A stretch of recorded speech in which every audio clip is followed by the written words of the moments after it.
Oh, we don't actually record right this second. I mean, honestly, I mean, you've been in it a while, you know. It's been a while, you remember. My double first digit house real was, quick, yeah, like 80% back in, you know. Well, that had to be early eighties or something. Yeah. Somewhere in there. Yeah. 80.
camera will catch me, and There you go. Hang on. then I'll mute me. Don't read that. Yeah. Okay, see if we can try this one more time. We'll get started. If not, just Are you watch Conan looking at O'Brien. tomorrow? I know you. Tomorrow, I'm gonna do admissions 10 to 1. Okay. That's it. I'm not doing Saturday too. I used to do, one shift each day. Yeah. It's a long day. Well, it's nice that they moved it there. Oh, have you been out there since they moved I've in? not been in the dome. It's lovely. Is I it? mean, make sure you're comfortable. walking Yeah, I don't know why it's saying the picture is off, for some reason the picture is off, but I can, the sound is going to the TV, any clues, anybody? Amazing. Sorry, guys, on Zoom, we're 4 minutes late, but we'll catch up. Honestly, like 5 minutes last year, so I think he's already taking. Yeah, next year. Push them out, right Yeah, here. that's how much the exhibitors Wow. are pleased with the. I always have to park and then be busted, like they have to shuttle me in, so it makes for a longer day for me, but. Yeah. I decided to work admissions, usually a greeter, that's not the bad. Yeah. this week. Is there a, where's your, I'm with you on that. Getting old, man, Yeah, I Bluetooth wanna stuff say over that. here? yeah, that's good. but yeah, I'll be there. No screen sharing. It's only $5 to get in, so if you take people, it's not that much. Okay. You can drop your name too. Yeah. You'll be able to see it. So Bluetooth on? Okay. Yeah, oh, okay. Yeah, that's just something to Audio. waterproofing. Yeah, it keeps wanting to do audio So, only. we're still on for that, but That's strange. man, I'll tell you what, I love. Would the it weather. bother you if we went HDMI? Oh, God, I Uh-huh. constantly. You can try it, but as soon as you plug it in, something happens and it goes all wonky. Okay. So freaking. Oh, I know, that's what everybody's been saying, I had pneumonia that last year and I cannot, I've been in and out. It was different inhalers and things, I just can't get rid of this cough, because, this weather. Like you say, while it's lovely, it's not helping me.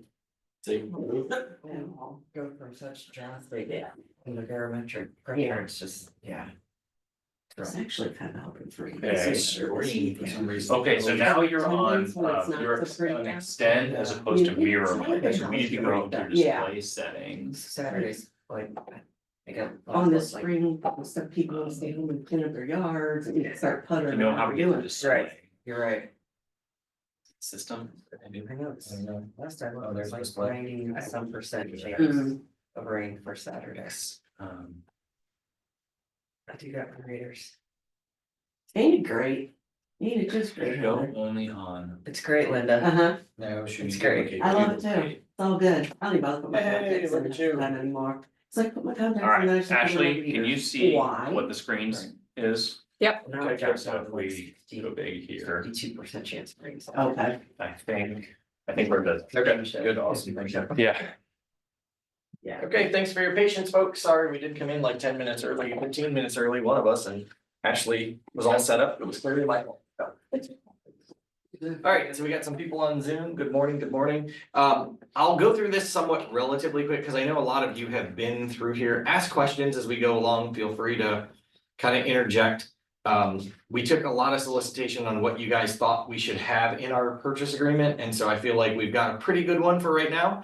I know that I had an agent call the other day and had a question about something and made a suggestion, and I said, not on your life are we changing this purchase agreement again, so forget it. Not right now. I'll take the note and add it, but we are not changing it anytime soon. Oh, you guys can see me up there. Let's do.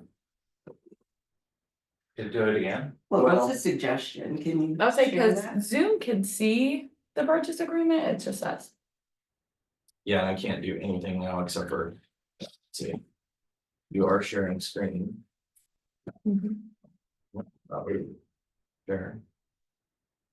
Saw Rich yesterday, lots. Did you? Kind of We don't similar. want- Yeah, I sat at the table, so him, Dana. Mel, sat with Mel, same homes. It was nice. Yeah. Was it good? I couldn't get there, Which is I Yeah. wanted to, but. changes. It was good. One of the lenders was extreme.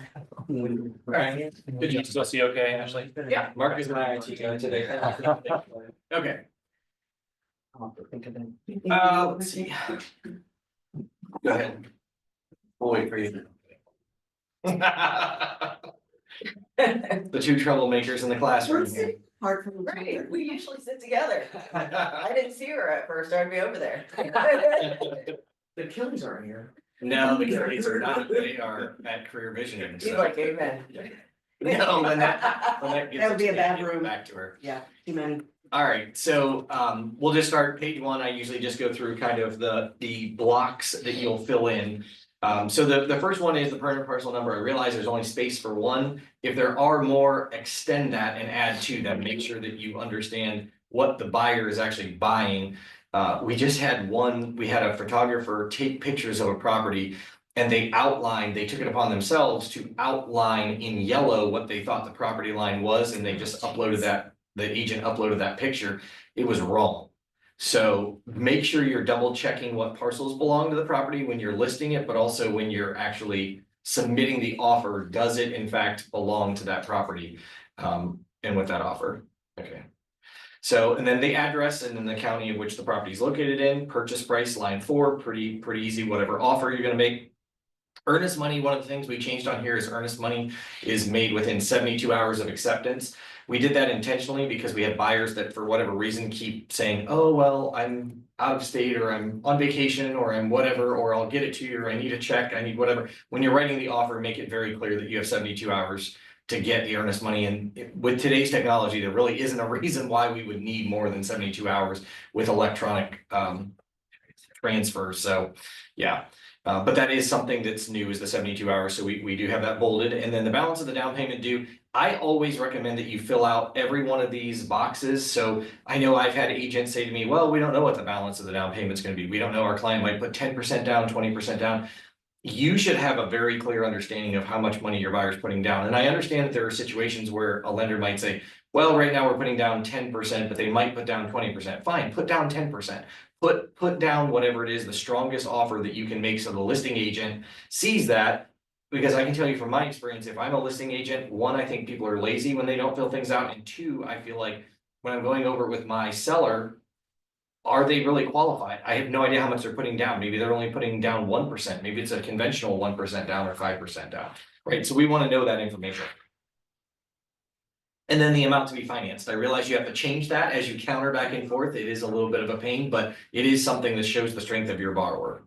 And then the loan type. So you've got plenty of options there. Cash. Other would be if you're having, maybe there's a down payment program through the city of Canton or Massillon or something like that, or some other type of financing that we're not used to.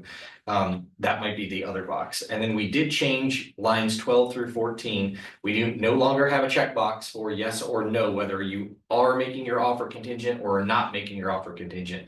If you fill out this section, which you don't have to, perhaps maybe your buyer's paying you directly and they're not asking the seller to pay any commission. But if they are, this is where the compensation goes just for the buyers that are asking the seller to pay any compensation. So you might only have 3% in here, but the 295 is not in there because the buyer is going to pay the 295 transaction additional commission fee.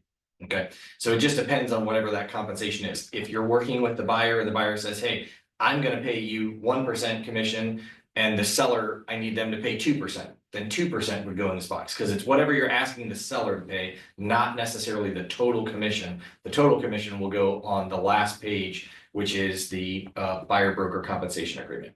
Rich, can we go back? Just Yeah. stupid question maybe, but you get an offer and it's got blanks in the financing or TBD. Yeah.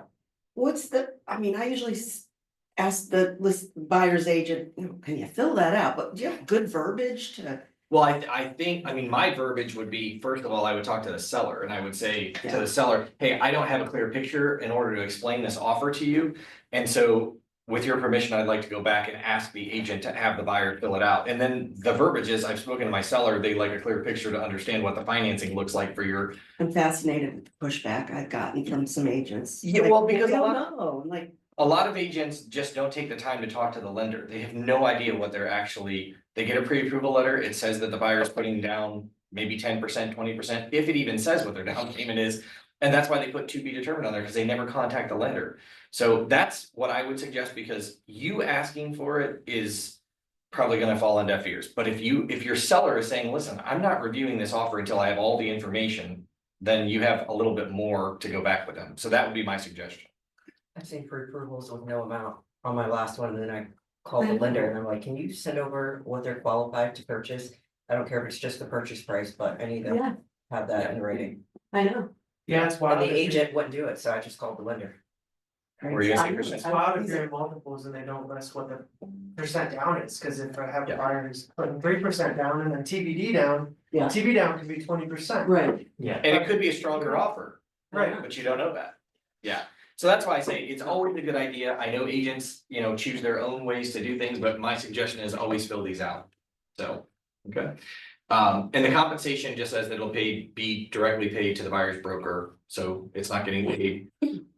To you, and we've done that on purpose. Obviously, you can't get paid directly. It has to come to the brokerage, but we've put in there that it's not coming from the listing brokerage either. It's coming directly from the seller. So that's part of that.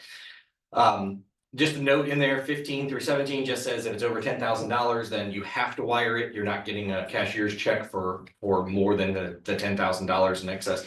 Secondary offer.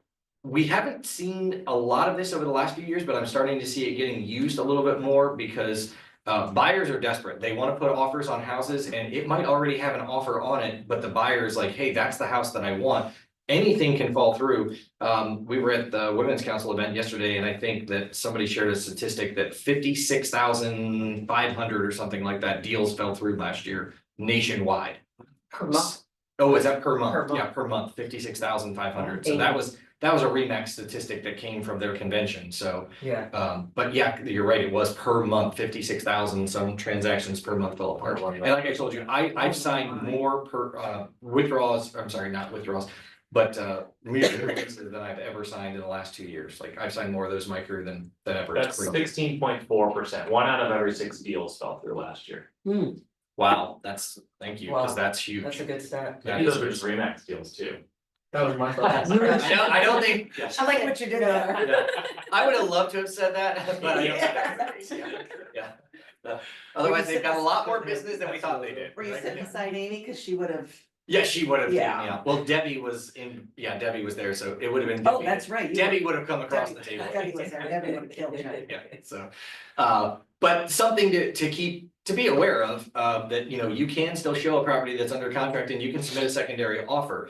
The other thing is too, is you oftentimes have a buyer that says, well, I like both these houses and I want to make offers on 2 of them, and we say, you can't do that. Well, if you make an offer as a secondary offer, you certainly can, because it is contingent upon the first offer being withdrawn with release. So, sometimes a buyer might say, I do want to make 2 offers. Again, it's not suggested, but if you make one of them a secondary offer, then you could say it's contingent. If we don't get this first one, then this one comes into play. I don't know how many sellers are actually gonna deal with you with that, but you never know. I had one get accepted last year. Did you? As a secondary offer, first deal went through, so. Yeah, and we're starting to see more contingencies again too. I've seen that as well. So when a home's on the market for a little bit longer, we were starting to think when a house is on the market for 30 days, the end of the world is coming. So sellers are trying to accept what they can. So that's available to you. Financing, we really didn't change this paragraph too much, but just to say that loan commitment is not within usually 5 to 7 days of closing. It is not in the first 30 days. Typically, it's not in the first 20 days, first 10 days. I've seen agents on line 25 put in 5 days from the date of acceptance, you'll have loan commitment. That is not true. You are gonna have loan commitment maybe 5 to 7 days prior to closing. And that is not something that we police in our market that much. They do in Cleveland. Our purchase agreement kind of follows what Northeastern Ohio does. Some of the contracts have time is of the essence in them. We don't have that. The statewide purchase agreement does have time is of the essence in it, and when you see that in a contract, that means that every single date is finite. There's no, oh, let's go past it, unless you sign something that extends it, it is finite. So we don't have that in ours, but you still want to be as accurate as possible. So I typically say, if closing is in 45 days, then I would put 40 days or 43 days, something like that in this box. If it was 60 days, I might put 55 days in that box, but you need loan commitment very close to the closing time. Okay. Seller shall credit on line 30. This is anything towards the buyer's expenses. So this can be used for commissions, this can be used for closing costs, this can be used for any fees that the buyer is paying that they are asking the seller for a credit. Again, if your buyer says, well, I don't want to ask for commission up top, I'm gonna say I'm gonna pay all your commission, but try and get me $5,000 in concessions. that would go on line 30, the concessions. Okay, You'd be surprised how much that works, just because a lot of agents like, well, we're only doing 2.5, but if I'm asking for 3. They just think it's regular closing costs, that's been working really well for us, where they don't question that. well, sellers especially too, because there's a mindset now that sellers don't have to pay the buyer's agent commission. So they're more apt to say, oh, Mr. and Mrs. Buyer, you need 3%, I'll happily give you a credit, especially if you're going over the list price of the property, but I don't want to pay an agent. They don't understand that they're really paying the agent, which is okay. That's why we have it in there. You can use it either way you want. Okay. Heather, do you got that? Because you're kind of. Yeah, no, I'm just thinking, yeah. Okay. Okay. I didn't see smoke come out of yours. But No, I'll tell you. no, no, Okay. All right, and then line 34 would just be any repairs that would be from an appraiser. So I've seen agents put to be determined in here. If you're a buyer's agent and you can get to be determined put in here, I still think you're making a mistake. Because to be determined doesn't automatically require the seller to pay like a blank check, right? It to be determined means the seller could say, I'm not paying anything. You know, so you got to be very careful about putting in here the right amount. And when I say the right amount, if it's a typical FHA property that you think, okay, there's no chip or peeling paint, I see a few GFCIs that may need put in, or I see some handrails or something, put $500. Of course, with inflation, you might go to 1,000 these days, but 500 was usually a pretty good estimate for minor things. But if you're going through a house and you see chipped or peeling paint, you see broken glass, you see garage doors that are broken, something that the appraiser is most likely going to call out, put a higher number in there, put $2,000 in there. But you need the seller to agree up front that they're willing to spend that money, and this is the only way to do it. So if you put 0 in there or to be determined, unfortunately, you might get 0 and you might have a dead deal. So trying to bulletproof your transaction is smart to put a number in here. so line 30 is only gonna apply for FHA, VA, not on a conventional.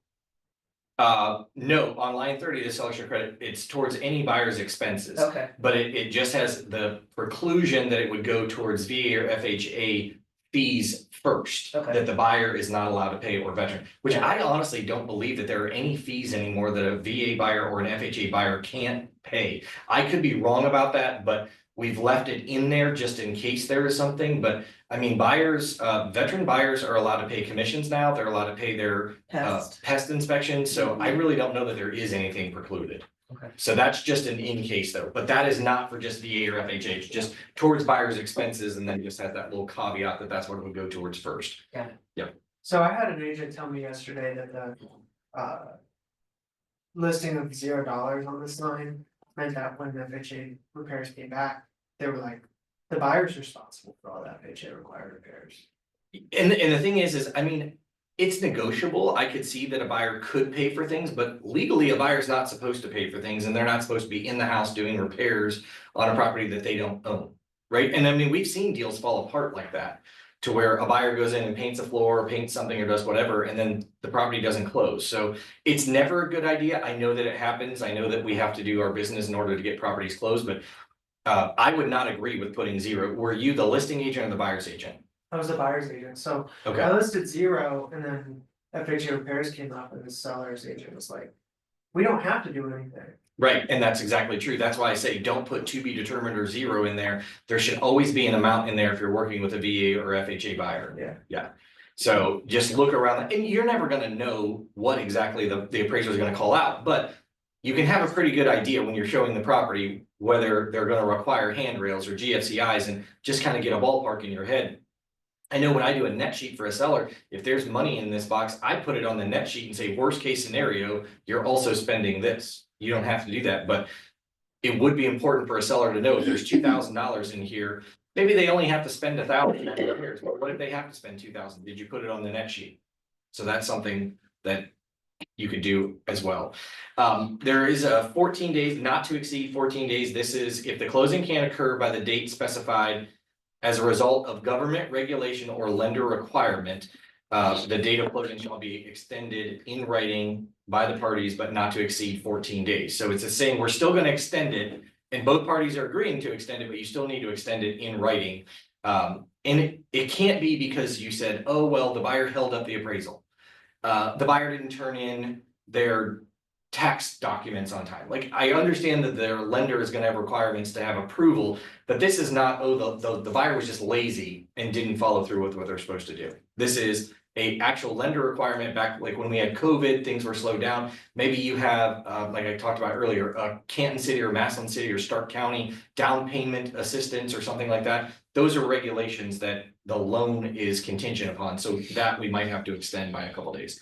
Can I ask a question on the last thing again? Yeah, So with the $0, does that mean that the only leverage you have as a buyer's agent is if you say the deal's dead if you don't help us? Like, we can't ask the seller, we can't do anything to try to get him to do it, so say that. yeah, I mean, you always wanna try and negotiate that with the listing agent, but I would say if the listing agent is just saying, I'm not going to my seller and asking them to pay anything because you put 0 on there, they shouldn't be making that decision. It should be made by the seller. And so you could try a different avenue by saying something like, here's an addendum that's asking the seller to pay for these things. Can you present that to the seller and have them decline it, accept it, whatever?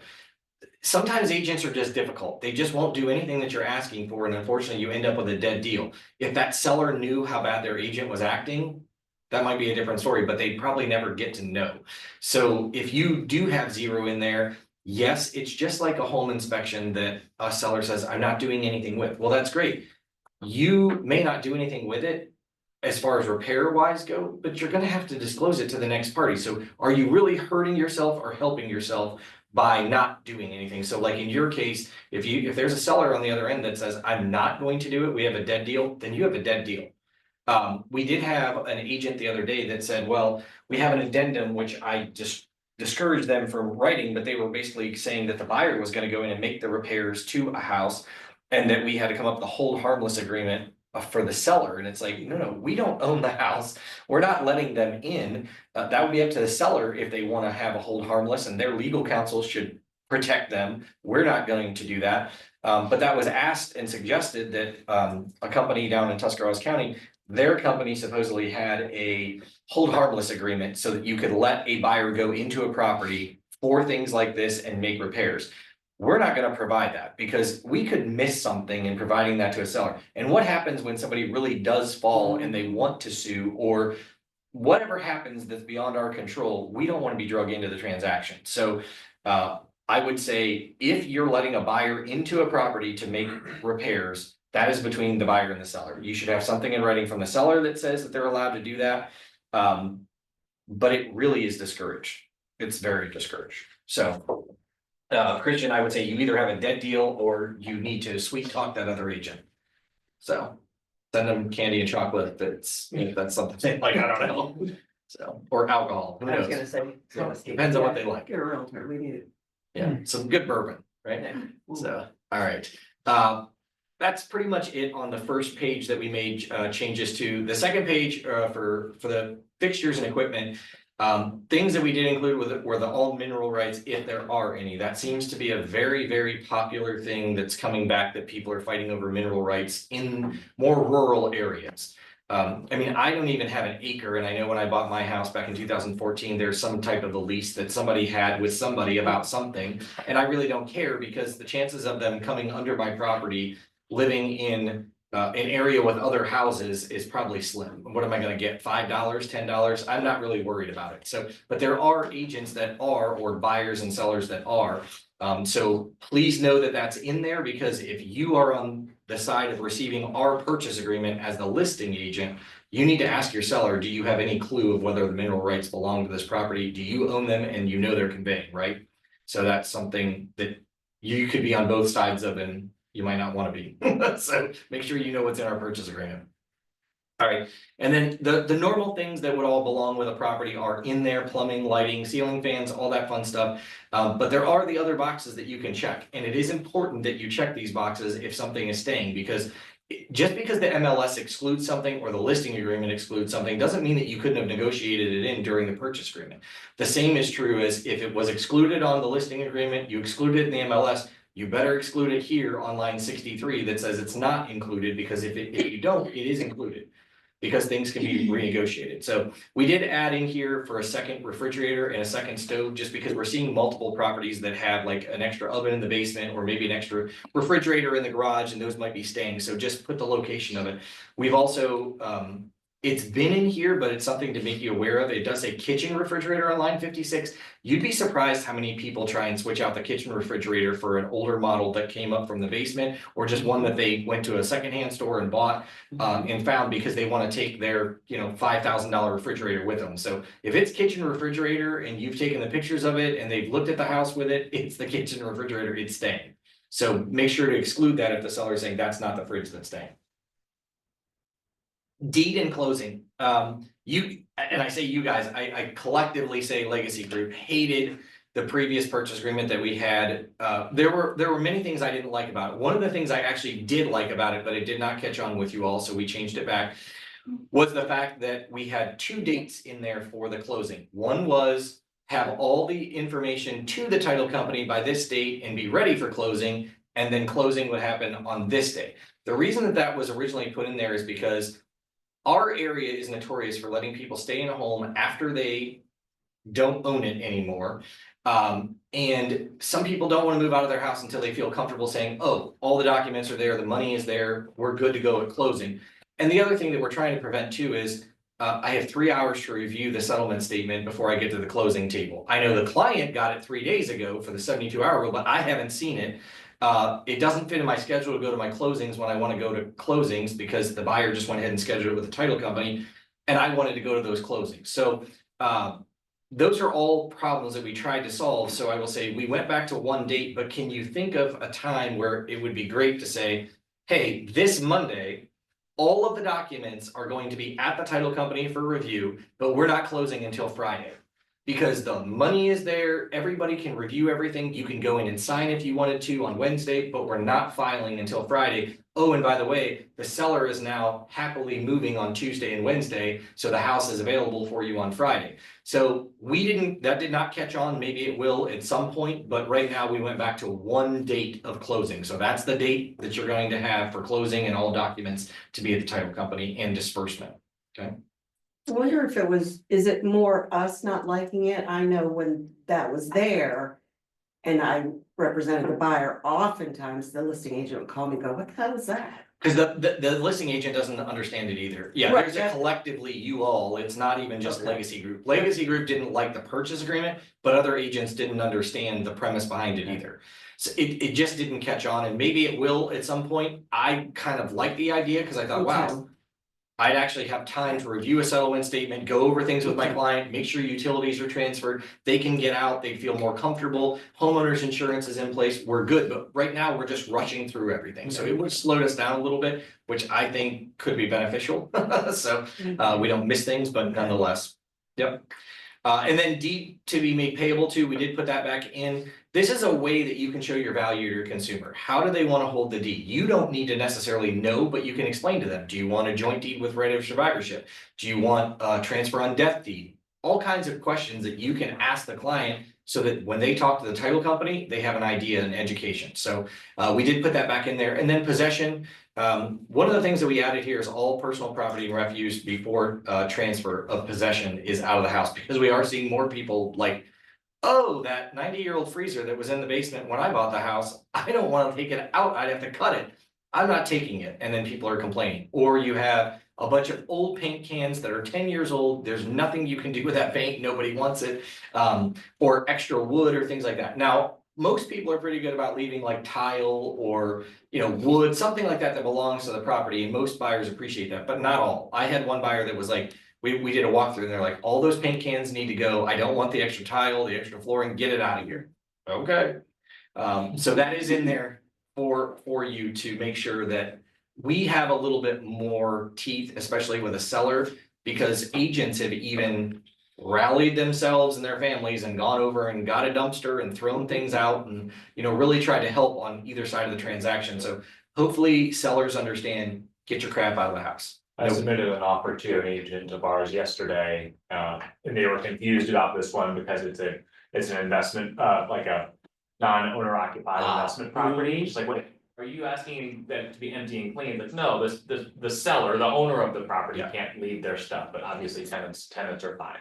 Yeah, in worst case, I mean, in that situation, I guess if a landlord is that curious about it, they could potentially cross that out. Sure. And have people initial it, but this is really meant for people buying a house and live in it, Yeah. is their primary residence, yeah. And then evidence of title, again, there are two lines here, they're both gonna be the exact same. If you put ATS on line 79, ATS is going on line 83, we don't. When it says escrow agent to be, it doesn't mean the person, it means the escrow company. But that's what they're called, is an escrow agent, that's what they do, is they disperse all the money, they take it in and give it out, so. Both of those would be the same. The only time you might see it different is if you're dealing with Colonial Title, which is also Blue Ridge Title. Because one of them does escrow and the other one does the title work. That's about the only time you might see these different. And even then, agents don't understand enough to separate them. It might just say Blue Ridge Title or Colonial Title, but they are two separate companies and they do two separate things. So. All right, taxes, utilities, all of that, we did put in here the agricultural tax recoupment would be paid by the seller, at closing, and if you've never had one of these before, basically it's dependent upon whether or not the buyer, what their use is for the property. So I don't necessarily agree that the seller should have to pay. Because I am buying, let's say, for example, Linda is the seller of the property, I am the buyer of the property, and Linda has farmed it all these years. She's getting the agricultural tax recoupment off of her tax bill. But I come in and I'm like, you know what, it's 10 acres, 15 acres, I want it all residential. That's my choice. I want to rezone it as residential. We're not farming anything. I'm not applying for the agricultural tax recoupment. Well, when they reassign the value of that property, the county, for whatever reason, because our taxes are 1 year in the rears, they can actually go back up to 2 years and recoup that new tax rate for the last 2 years. Well, who's gonna pay that? I would be upset if I were the seller because you chose to wasn't my do something choice, different. yeah. So I don't necessarily like that, but I will tell you, we took this because most purchase agreements in Northeast Ohio now are having the seller. So we made sure it was bold.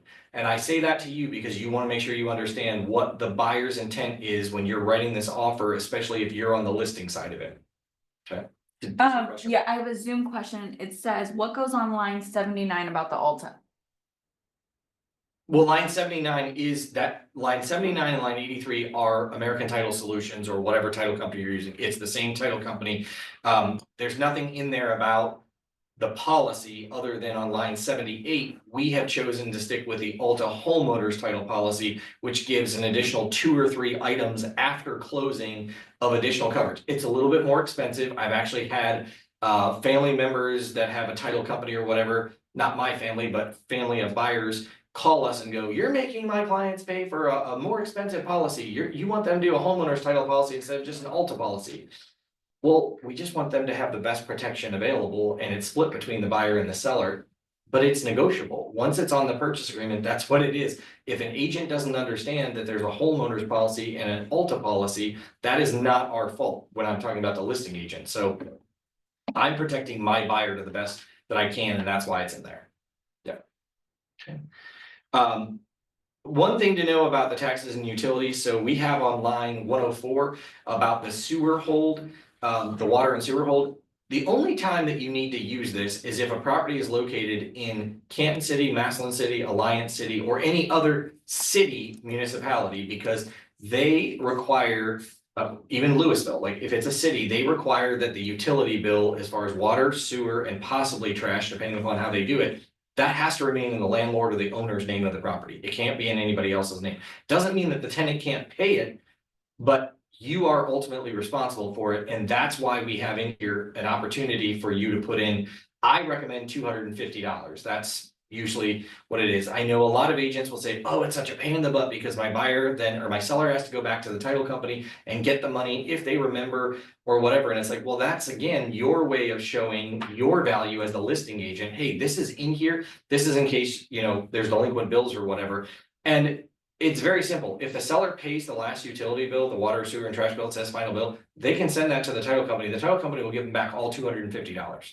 You know, or they can send that bill to the title company, say, you pay this bill and send me the difference. It's really not difficult. But even within 30 days, if you had it marked on your calendar to follow up with that seller to say, hey, here, just making sure that you took care of this or whatever, I want to make sure that you get your money back. That's just another touch.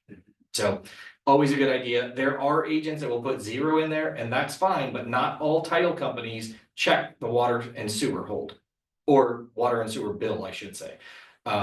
Everything else runs off a person's social security number. Your gas, your electric, trash in some places, that all runs off your social security number, so it doesn't run with the property. So we're not talking about all utilities here, it's just water and sewer. And then Megan's Law, if there are any sexual offenders or predators, get on the sheriff's website and look that information up for yourself. It's not the duty of the seller or anybody else to disclose that information. Now, if a seller actually gets a postcard, they should disclose that. Most of us have no idea that we have sexual offenders or predators living anywhere around us because we don't have a postcard that we got in the mail.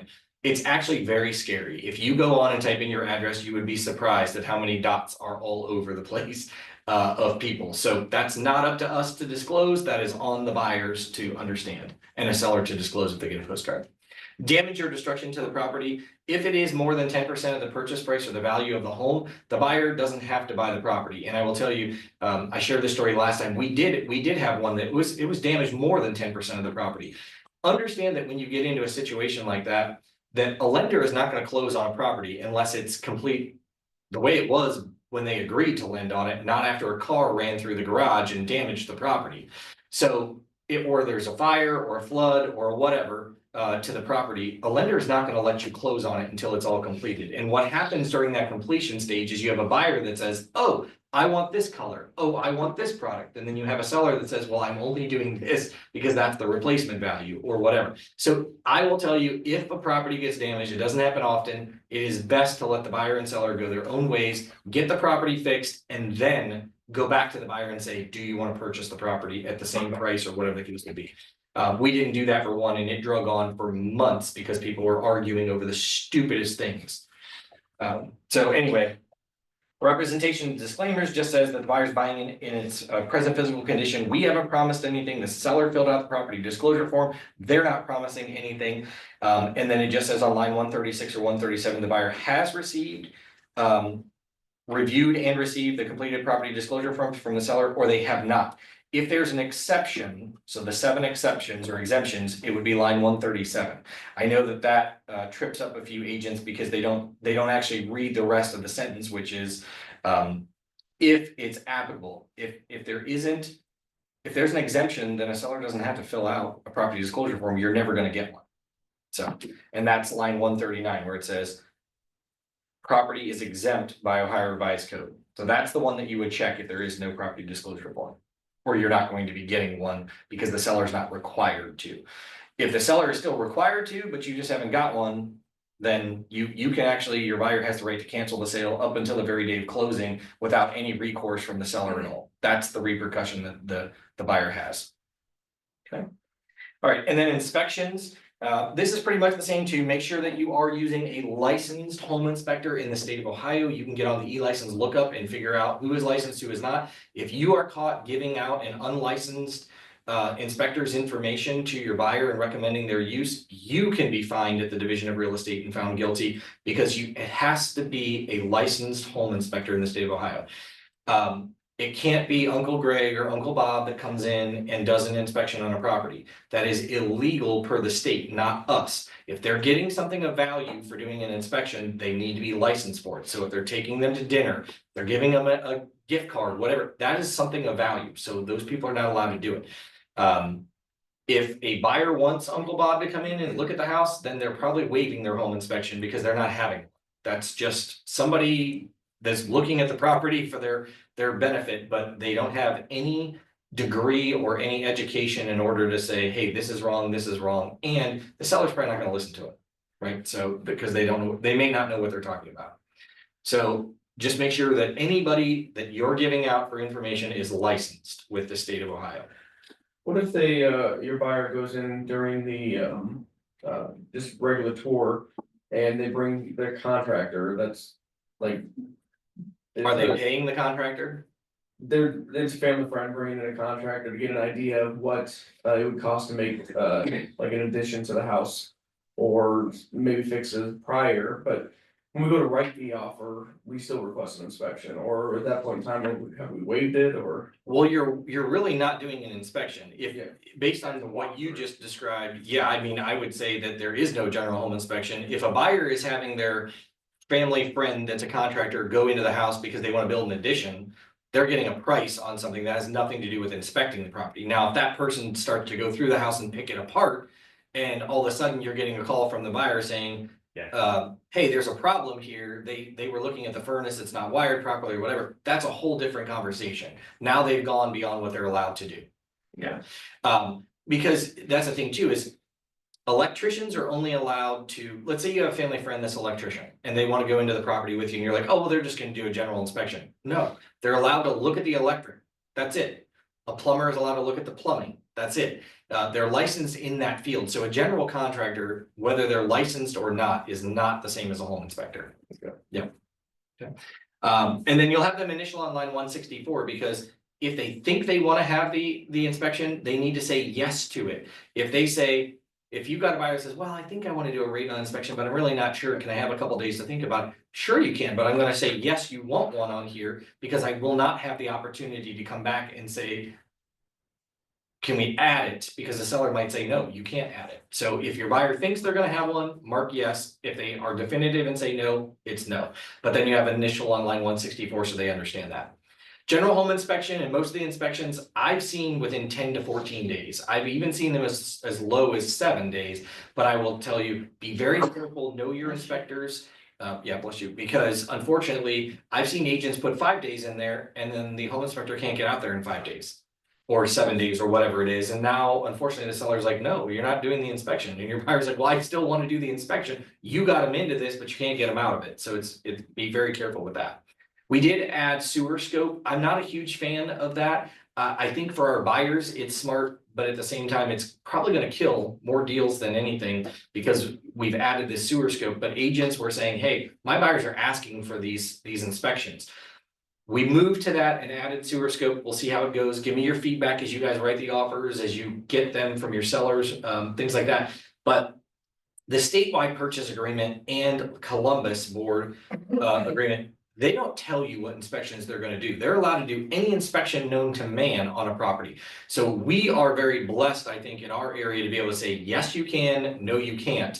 That is not the case on a lot of purchase agreements. So we are blessed in that area. And at the same time, you can't stop a buyer from doing inspections that they want to do on a property. If your seller accepts the offer and says they can do them, they can do them. So if your seller's nervous about the sewer scope because the house was built in 1926 and they've had trees out front, they're probably right to be nervous, but they need to think of their back of their mind, I'm either gonna sell this house to them or I'm not accepting this offer because I don't want them to do a sewer scope. Because once they're aware of it, they have to disclose it. So that's a conversation for your sellers and your buyers. And then we did add back in there the well water, all 5. If you're doing a VA, if you have a VA buyer, they will require that flow, potability, nitrates, and lead be checked out. So please make sure you're aware of that when you're working with a VA buyer, because if you miss that step, you're not gonna get a clear close. And then one of the things that I think that we did very well on this, you'll see that lines 169 through 182, a lot different than what it used to say. So I had a lot of agents that would always put under the other, just above line 186 there, on line 168 rather. They would say other, any inspection that the home inspector recommends. And I will tell you, stop doing that. I've never been a fan of that. And you also would never put on a purchase agreement that the inspection is for the buyer's purposes only. If it's for the buyer's informational purposes only, then let them do the inspection after closing. Yeah. Because they're not asking for any repairs. I've seen agents that will write in, buyer's not asking for any repairs, for informational purposes only. Guess what happens? They always ask for something or they want to kill the deal because something came up during the home inspection. And then you either have a seller that says, oh, I'm willing to deal with you because I don't want to have to disclose this and put it back on the market. Or you have a seller that says, no, I'm sorry, you said you weren't going to do anything. I'm out. So kind of like, you know, what you're saying about the 0 for the repairs for VA or FHA, it doesn't hold the seller to anything. So they can say, I'm out. So do not put anything under other. Other was designed for pool inspection, roof inspection, HVAC inspection, something that is very specific, not just in general. But what we did to create some comfort for you all is on 172 through 176, it does say that if a if any of the inspectors doing an inspection recommend a more detailed inspection, including anything that was above, that you already checked, that wasn't selected by the buyer to do, then the buyer will notify the seller in writing within 3 calendar days from the date of the completion of the last inspection, and the buyer shall have an additional 7 calendar days from the date of notification to complete the additional inspection. So that means if you have a general home inspection and there are plumbing issues or there are roofing issues or whatever, you can give the seller notice in writing that you have an additional 7 days automatically due to the purchase agreement. That does not mean that you should let it go past that time. It doesn't mean that you should be getting estimates during that time. If you need to get estimates on repairs, you need to extend the time for the inspections. Because you don't want that time to run out and then the buyer can't actually ask the seller to make repairs. I always recommend, if my buyer says, I want, let's say for an example, I want the furnace cleaned and inspected, and if it's needs repairs, I want it repaired, and if it needs replaced, I want it replaced. I'm still comfortable writing the ROC at that point to say, seller at seller's expense to have HVAC serviced by licensed contractor, make any recommended repairs or replace at seller's expense. Then you have a fully executed ROC if the seller is willing to do that, and so is the buyer. We're not waiting for estimates to repair things or replace things. The seller's agreeing upfront to replace it or fix it. That's what I like to see. But if you can't get that done, extend the inspection period. All you have to do is do an addendum and just say, the inspection periods have been extended from 7 days to 14 days or something like that. Rich, how would you recommend, so investment properties, again, bring up different situations. Showing permitted upon an accepted offer. Oh, yeah, I hate those.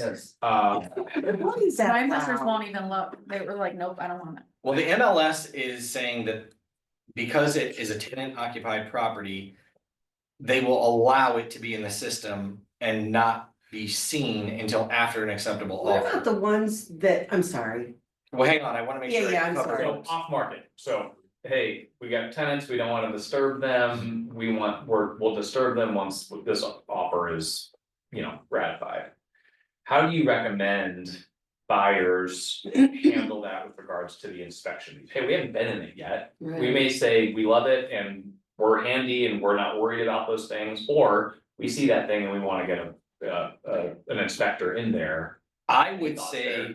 honestly, where Terms and conditions. skip ahead, I would move it ahead and just say the addition terms and conditions is where I would put. So lines 220 through 221, if you can fit it there, but I would just say that this offer is contingent upon a satisfactory walkthrough from the buyer or landlord, whoever it's gonna be. Because if it's not satisfactory, if I walk through and I see that there's huge stains in the ceiling and damage, I don't even wanna buy But it. what about the inspection piece? So yes, we're writing it contingent upon a satisfactory walkthrough, but what if upon the walkthrough, I'm like, I'd like to get an inspector in here? Yeah, That's then, my walkthrough is my first showing. yeah, then I would have to say, unfortunately, you should probably be checking that you want a general home inspection on the purchase agreement. When you Yeah. write the offer, you can always remove it. Sure, you can waive that. You can after, waive it. yeah. Now, that might prevent or present a problem because a seller may say, I don't want you to do a home inspection on my property. But if the buyer knows that they might want one, then put it in there. Sure. That would be my recommendation. Thank you. Yeah. Yep. And then again, within 3 days after the completion of the last inspection, the buyer shall choose one of the following, which is move forward without asking the seller to do anything, move forward, but ask the seller to do something, or terminate the agreement. But if they terminate the agreement, we need to provide the listing agent with why they're doing that. You'd be surprised at how many agents.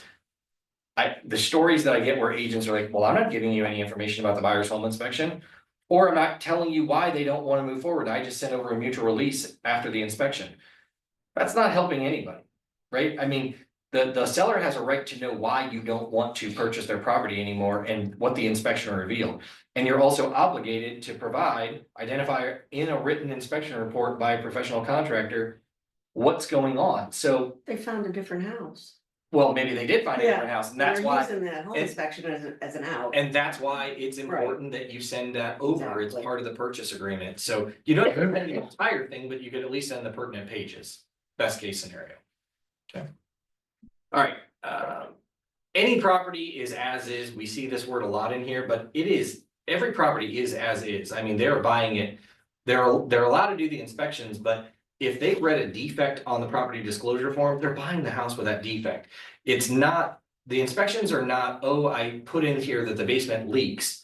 And I disclose where it leaks from, and then all of a sudden on the day of the home inspection, you see that it's leaking because it's raining that day, and now you want out of the purchase agreement. No, you signed the residential property disclosure form acknowledging those defects. Now, if there's a wall that's caving and the seller didn't disclose due to the water, that's a whole separate issue, but the water itself would not be an issue if it were disclosed. So you're always buying it as is. Even when you're having inspections done on it, if you have an inspection contingency, that's how you get out of it, but it still doesn't mean the seller has to repair anything. Okay. And then the home warranty, you have the opportunity to do the home warranty here. Seller can pay for it, buyer can pay for it, or there is just no home warranty, depends on what you guys want to do. And then tenant occupied. This can get a lot of people in trouble is if the property is tenant occupied, all rents collected by the seller shall be prorated between the parties of the date of closing, and all security deposits and leases shall be assigned to the buyer. If you're selling an investment property, get a copy of the leases, because we just had one where it wouldn't have mattered in this particular case. We got a copy of the lease, but I'm explaining to you this story so you might learn for next time.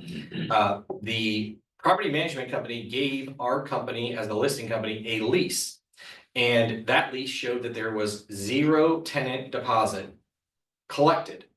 What we didn't know is that was the lease renewal. On the first lease for the first year, it showed that they did deposit $900 with that property management company.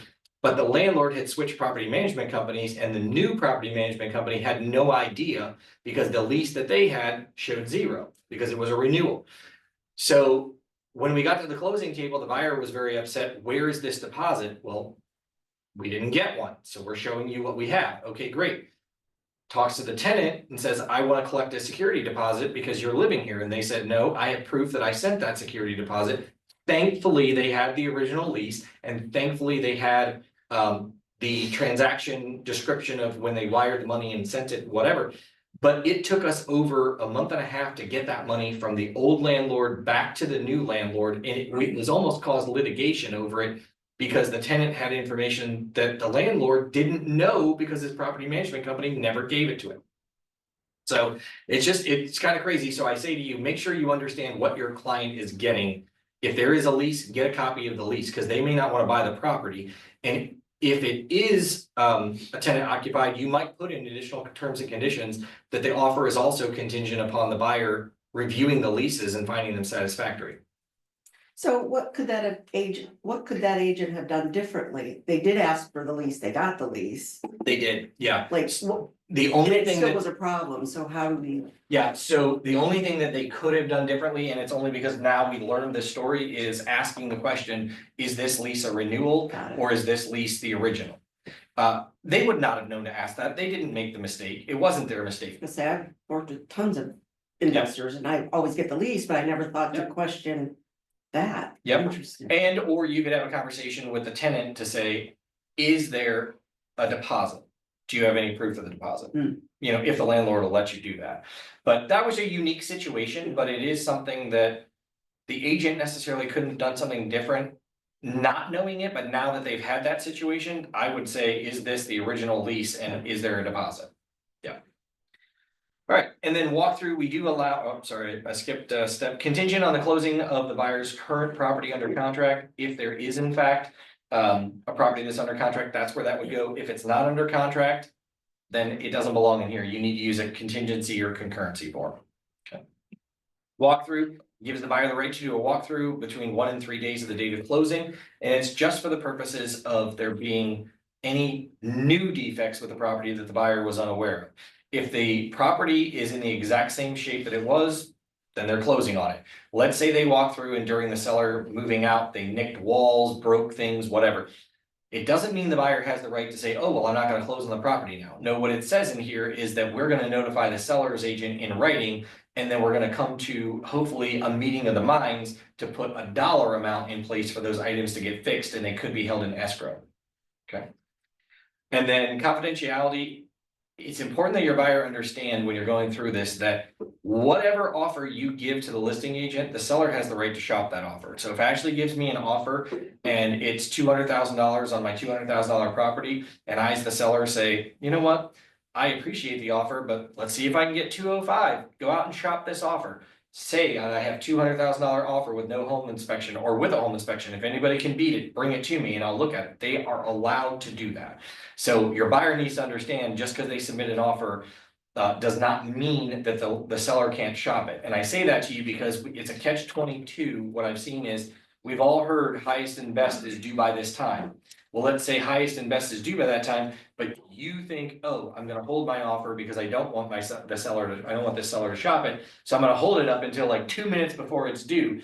Just know the seller can accept an offer at any time, regardless of whether highest and best was called and 5 PM was the deadline. If the seller gets a great offer at 2 o'clock, they can say, all bets are off, I'm accepting this offer. So I would discourage a seller from doing that if I were the listing agent, but I can't stop them from doing that. I would want them to be as fair as possible. If they made a 5 o'clock deadline, they shouldn't accept an offer till after that. But if they have a slam dunk great offer, they're going to accept it. I can't stop them from doing that. So just know that when you give an offer up front, even if it's 3 hours, 4 hours, 2 days, the seller could be shopping your offer. But if you accept an offer and I haven't shown your property, but I'm scheduled to show your property, for the love of God, please call me or Yes. text me, and not waste my buyer's time and money. Yeah, absolutely. Just If saying. if you've accepted an offer, you should be calling all the agents that are setting up showings or have Absolutely. showings quickly and let them know immediately, because it wastes your time. Absolutely. Yeah, that's a shame. It happens a lot. Mhm. And then the authorization is just saying that the escrow agent's allowed to give us a copy of the settlement statement so we can review it and make sure that things are accurate. It is a binding agreement. This box or this section was changed a lot. I suggest that you understand what it says. And it just says that we basically cannot make a buyer buy or a seller sell. Like, it is a binding agreement, but unfortunately, the buyer and seller understand that we can't force them into anything. So it binds a buyer and seller to the purchase agreement between the two parties, as long as they are willing to move forward. If they're not, we have to get legal counsel involved because we can't make them do anything. Okay. Dower interest. Ohio is one of 2 states in the entire country that has dower still, and it is not going away probably anytime soon. If you have a party that is married, they must both agree to sell a property. That's why it says must sign this agreement. You'll oftentimes have people say, oh, well, I bought the house before I was married, or they're not on the deed. It doesn't matter. Yes, it does. The moment you become married, whether you owned a house prior to or after, it becomes a marital asset in the state of Ohio, and dower applies. I just had an agent, sadly, I feel bad for them, but they texted me and said, somebody passed away, there are 6 siblings, and the parents went ahead and put all 6 siblings on the transfer on death, and they're all married. Guess how many signatures you're getting? 12. So, I have a question in regards to that, because right now I have an investor and his wife, who happens to be my sister. okay, He is doing a deal with his friend. And the lender is saying they cannot use their LLC, it has to be in their name. My sister wants nothing to do with this property because they're turning it into a flip. And the lender, which is news to me, the lender said she does not have to sign the purchase agreement, and that when they hit the closing table, she can sign her dower rights away. yeah, and that's true, she Okay. can, but when you present this as to the seller, so when you present an offer to the seller, it says that the seller's spouse must sign, because it takes 1 to buy and 2 to sell. And that's the biggest thing is, if I'm married and I wanna buy a house, I can purchase the property and my spouse can sign off of dower at the closing table if they want to. They also don't have to, they can sign saying that they accept it. But when I'm a seller, I cannot sell my property Got it. without my spouse's signature. Okay. Because of dower.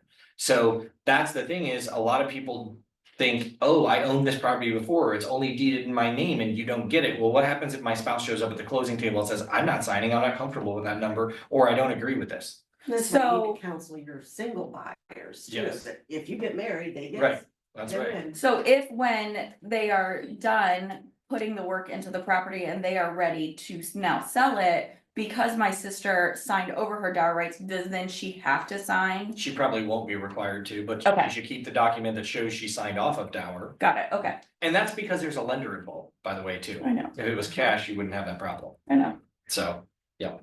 All right, and then electronic data security just says that, you know, obviously nothing is secure out there, be careful.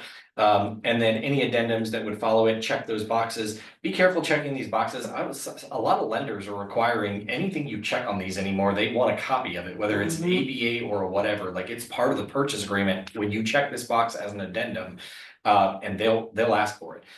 We probably have not seen a lot of VA or FHA buyers lately over the last few years, or they've gotten beat out unfortunately. So I will say, if you're a newer agent and you don't know what the FHA or VA addendums are, we don't have them. We do not as a company provide them because the lender is going to send an FHA mandatory clause or a VA mandatory clause that says that the buyer understands that they cannot purchase the property if it doesn't appraise for the appraised value, and they typically do that right before they submit what the appraised value was, so they have the appraisal back, but they want that signed so the buyer doesn't say, oh, well, I still wanna buy the house even though it appraised for $20,000 less than what it was supposed to. So that, we don't have those forms, but you will see those forms as we probably move towards more FHA and VA if that ever happens.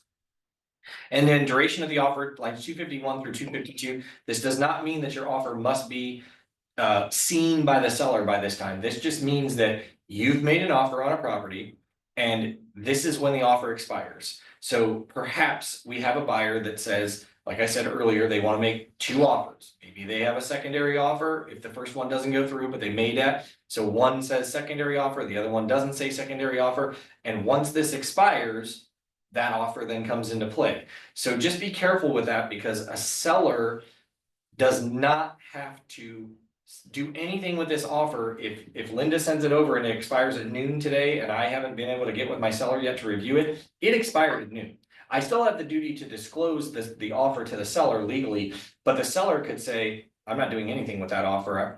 I don't care about it, throw it away. I know you showed it to me, but I'm not gonna do anything with it. Now, if the seller says, oh, I'll sign that. Oh yeah, I love that offer. And I come back as the listing agent and say, hey, Linda, congratulations, my seller accepted your offer. Linda could say, Rich, that offer expired at noon today. We're not taking that offer. Sorry, just because the seller signed it, it expired. So be very careful that you understand, your buyer understands, because a lot of times buyers are like, oh, put that in there because I want them to respond. They need to respond before the open house comes up. Well, good luck. You know, seller doesn't have a duty to respond to you in a time frame that fits our needs, unfortunately. And then everybody signs it. I always recommend filling out the listing broker's information if it's a different brokerage or if it's ours, but the more information you can put on here, the better, because the title company uses this as a beginning stage for escrow. And it's just great to have one place to go in case there's any information needed. So Tara and I have won offers just for the simple fact of having that all filled out because the other agent didn't want to have to. Most of them don't. It's Yeah. amazing to me. yeah, It just takes a minute. Yeah. you know, I think it was a few classes ago, but I got super frustrated and I apologize, but I was like, somebody was asking a question. I was like, you can submit an offer in your underwear at your house on your computer. Like people, it's one document, it's one page, fill it out. Or it's an extra thing. Like, again, I'm not trying to act old fuddy-duddy here, but I mean, I do remember the days where even if it was a fax machine, we didn't do that. I drove to Linda's office to drop off an offer. Or I drove to get a key, or I drove to be at McDonald's to write the offer with the buyer. We don't have to do that crap anymore. So like, it's been very easy. And I think it's interesting because even Gary Keller said at Family Reunion, agents need to stop being lazy. Mm-hmm. And it's the truth. You have a duty. You make good money when you sell a property. You need to make sure you're representing your buyers and sellers very well. They're paying for a service. So any questions about the purchase agreement? Can I ask, Sure. what is your official stance? Are you home inspections? Yeah. Do you, as the buyer's agent, stay there the whole time? Do you come and then leave? Or come, leave, and then come back at the end, or do you just not go? Yeah, so as much as I would love to say we just don't want to go, it is required by the law that you are there at a home inspection, and if you are not there, the home inspector's license does not preclude any other agent from being there, licensee. So if I'm the buyer's agent and the seller is not going to be there, the listing agent, of course, isn't going to be there, and I say, oh, Mr. Home Inspector or Mr. Home Inspector, here's the lockbox combination, go ahead and go in, I won't be there. That's a violation, because I just gave the lockbox code out to somebody that wasn't, I don't care that they're licensed. It's the fact the seller had no idea that I was giving the lockbox combination to that home inspector. So that's the first problem. Another problem would be if I say, oh, I'm gonna show up, let everybody in, and then I'm leaving. Now I've just left a home inspector and a buyer potentially, and or And their whole family, right? In a home that none of them own, are not responsible for, because the listing agent isn't there to lock up, and I'm not there to lock up and make sure that nothing's broken or stolen.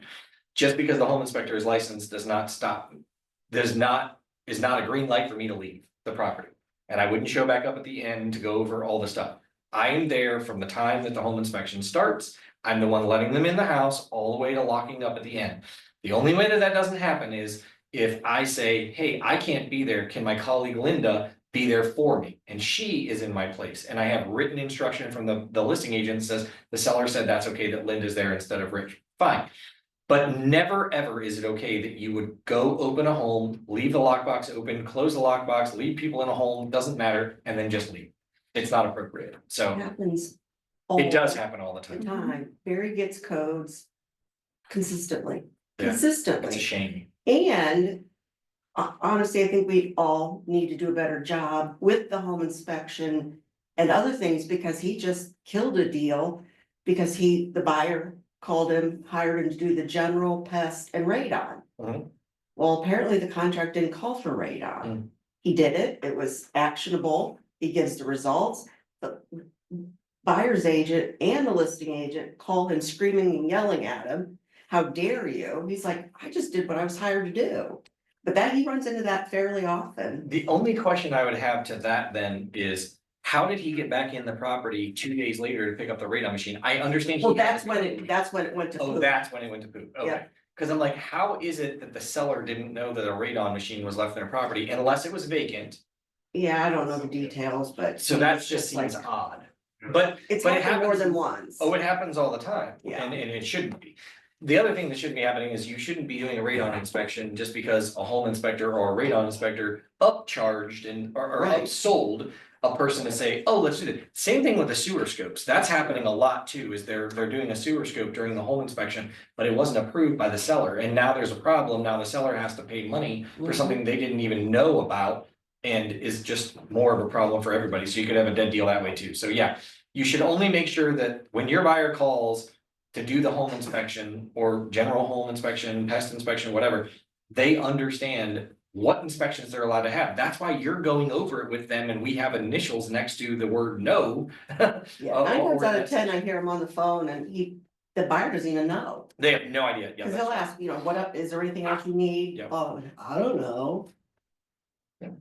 Is there a question in the chat? I thought I saw something. You see them further than I did.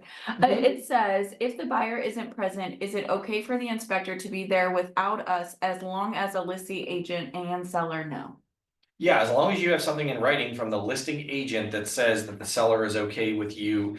But it can't be one of those things where it's like, oh my gosh, I woke up this morning, I gotta get my daughter to practice and all these things are happening. Hey, I can't be at the home inspection today. Is it just letting you know that I won't be there at 9 AM when they open the lockbox? I gave the code to the home inspector. That's not appropriate. But if it's all pre-planned and you have it in writing, yeah, that's fine. And I would just say for you guys as a listing agent, when you're on the listing side, don't just assume it's okay for these people to go in the house without somebody because it's vacant or whatever. Get your seller's permission that if you're giving a lockbox combination out to a home inspector or somebody else, you understand who's gonna be in the house, who's locking it up, and who's responsible for that while they're there. So, I mean, Linda, I can't tell you how many times we've had family members come in and they just all run through the house and you can't keep track of everybody during a home inspection. So it happens. Any other questions? Okay, thanks, everybody. Thanks for coming in. Thank you. Thanks for everybody on Zoom. Have a good day. Is there anything that we think that classes coming up